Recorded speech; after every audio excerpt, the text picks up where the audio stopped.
No, said Oscar. I, Avra announced grandly, am going to say sorry. Then all will be well, and Tev will forgive me. Another face poked around the doorway, a woman toward the end of middle age, with steel-gray hair cropped close to her scalp and dark skin weathered by sun and salt and wind. Markefa, Avra beamed.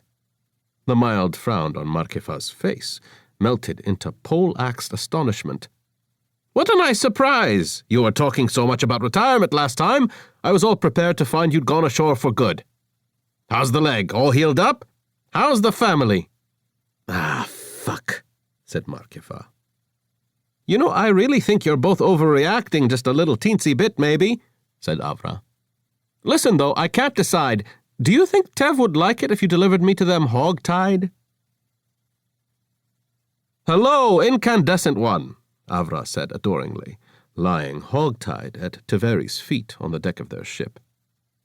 The running sun was a carrack of 3 masts, somewhere between meh and decent in quality.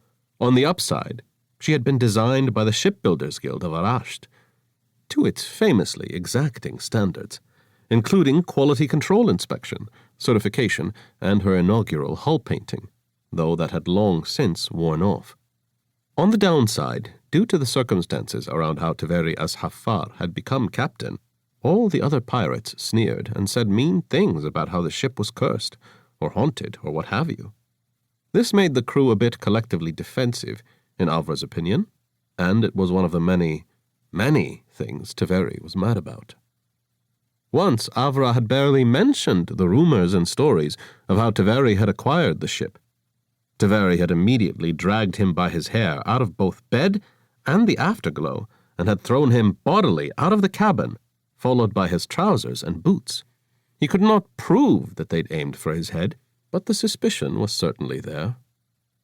Before we say anything else, he began in his politest tones, I want to express my deepest and sincerest apologies.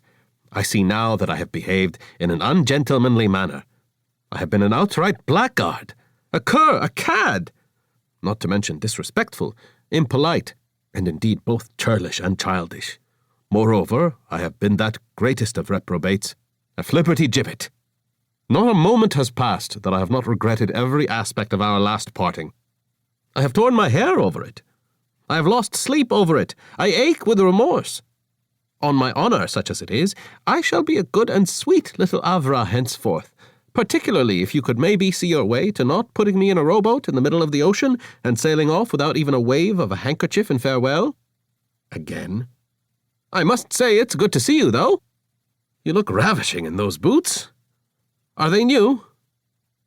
Teveri kicked him sharply in the stomach. Frankly, it was an honor. How are you alive? Got lucky, he wheezed. Tev, light of my life. Another sharp kick. It was somewhat less of an honor, though the boots were still ravishing. I won't do it again, Avra squeaked. I'm sorry. You're completely right to still be angry at me. I too would still be angry at me. I gave you a tip-off for what was probably a wild goose chase, and then when you tracked me down to very correctly take vengeance upon me for wasting your time, I didn't even— You think I bothered following your stupid little hunch, Avra? Teveri snarled.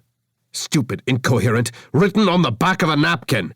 Avra wriggled valiantly and managed to tip himself upright with a little of effort, which he hoped came across as endearing, and pouted up at them.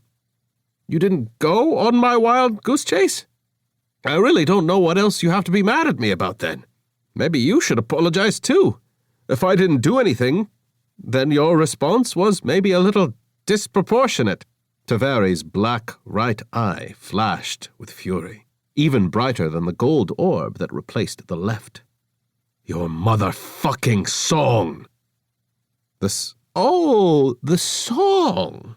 Avra arranged his face into the most plaintive expression in his inventory. You didn't like the song?